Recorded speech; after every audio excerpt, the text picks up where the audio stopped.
Rutledge for Amplified Chicago. I'm here at Skokie Theater with Samantha Martin of the Acro Cats, and we're going to do a quick little interview. How are you?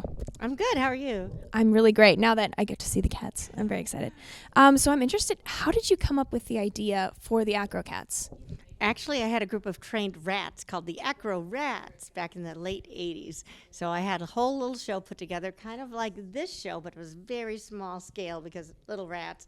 So I didn't have quite as many big props. So I started with a cage full of domestic rats, called them the Amazing Acro Rats, and we were a huge hit, a kind of a cult hit in Chicago, and I performed at a lot of little nightclubs and small events and things like that. And then I realized I really couldn't make a living on just rats. I expanded, became a wildlife educator, was still doing the rat show, but one of my dreams in life was always to train animals for film and television. So in the early 2000s, I realized I really hadn't been doing what my dream was, which is training animals for film and television. So the second most requested animal is the domestic cat. But they are a nightmare to work with because they have minds of their own.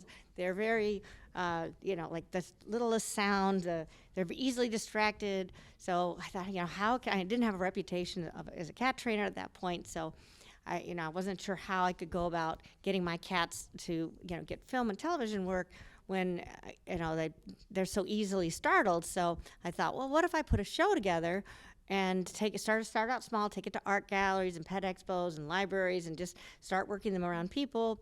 And people just loved it. I mean, the show was a disaster for quite a while. And there's still days where it's a disaster. So it just started to kind of grow, and people just started showing up in droves to see these cats. And then things kind of took a shift in 2009 because I wanted to add another cat to my show, but I wanted it to be a rescue, and I didn't want to I didn't want to pick a bum cat because you can't. Well, this one's not smart enough and return it. So I thought, well, I'll foster a litter. I'll train them all and then keep the best one. So I got involved with a local rescue group in Chicago, the Illinois Doberman Rescue Plus, actually, and they immediately snatched me up. They're desperate for, the rescues are desperate for help. All the rescue community is suffering.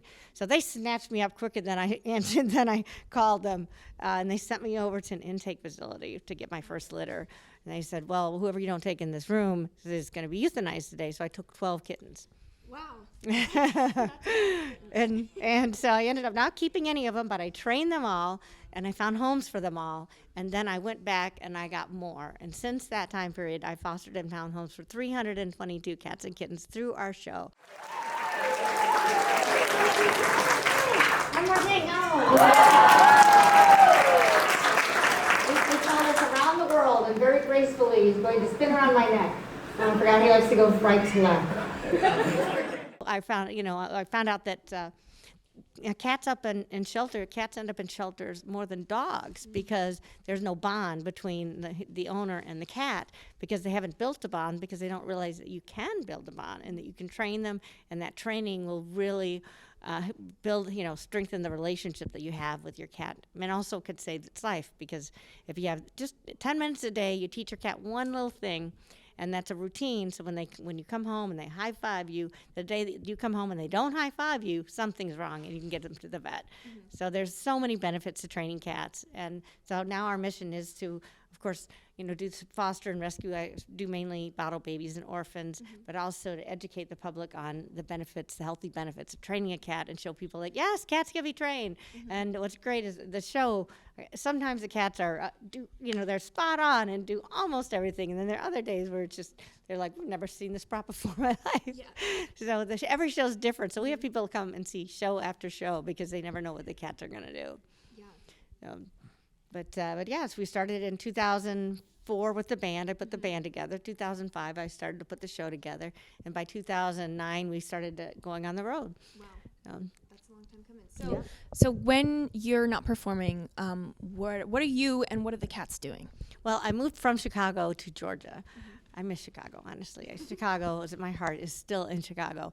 But I found a beautiful piece of property, really inexpensive, in Georgia, where I could build a beautiful catio for the cats. So when we're not touring, they have this huge they have wraparound porches, and they have a tunnel leading out to an outdoor patio so they can enjoy fresh air and just enjoy enjoy all, their time off. So, and then also we do some production work in between, the touring.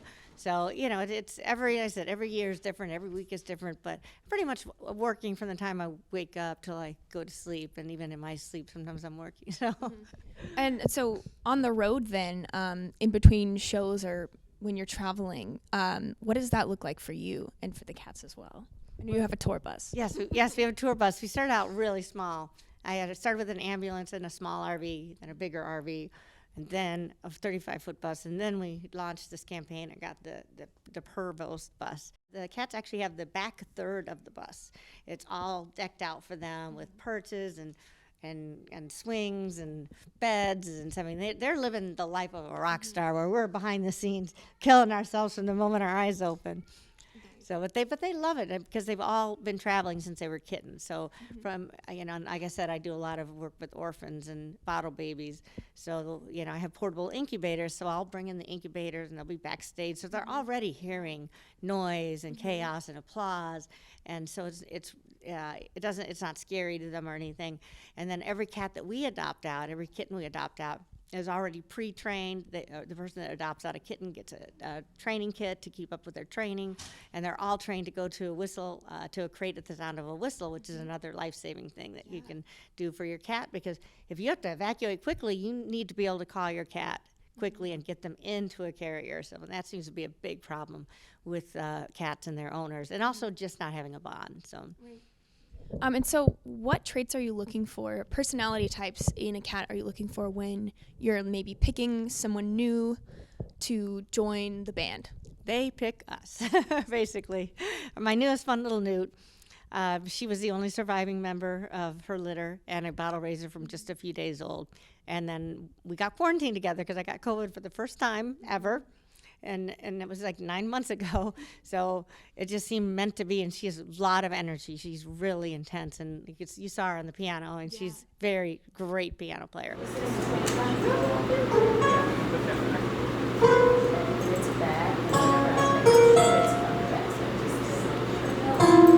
So they end up choosing us.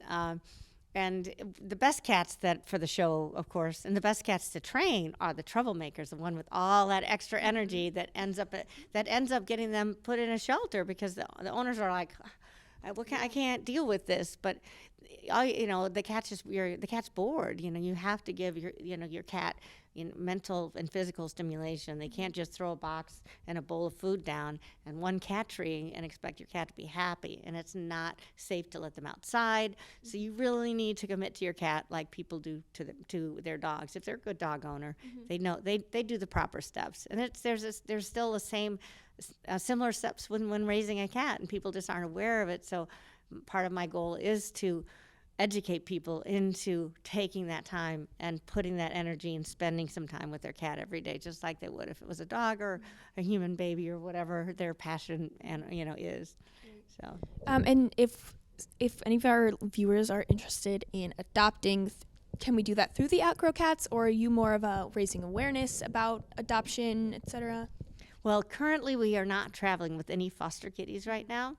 I'm sure that will change. We're kind of going through some regrowing pains, because we went through, we had a lot of setbacks. I got diagnosed with cancer, and then we got scammed by a driver that I knew for 5 years, and he tried to steal our bus, and then COVID hit, and then COVID hit again. So, and then the bus was breaking down left and right because it's set for 2 years without being driven. So basically I've had to rebuild everything from scratch. And because of that, and we're still trying to get a full team together, we haven't had as much time that we can foster kitties like we usually do, because we usually do travel with foster kittens. And we have a little dedicated station in the bus in the front just for our foster kittens. Hopefully we'll be partnered with somebody next year, and then a lot of times they'll bring adoptable kitties, and people can adopt them through there. But yeah, if you're looking to adopt, definitely look at your local rescue, because those kitties need help, they need homes, and there's so many of them. The pet overpopulation problem is people have no idea until you get thrown into rescue just how serious it is. Well, thank you so much. Once again, I'm Izzie Rutledge. I'm here with Samantha Martin of the Acro Cats in Skokie. And thanks so much for sitting down with us today. Sure, thank you, and hope you enjoy the show. We will, definitely. Hi, hey Allie, how did you think your performance went tonight? She has no words.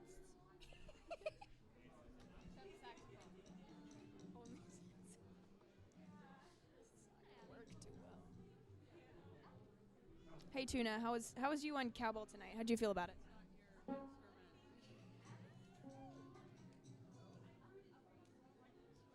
Thank you, thank you.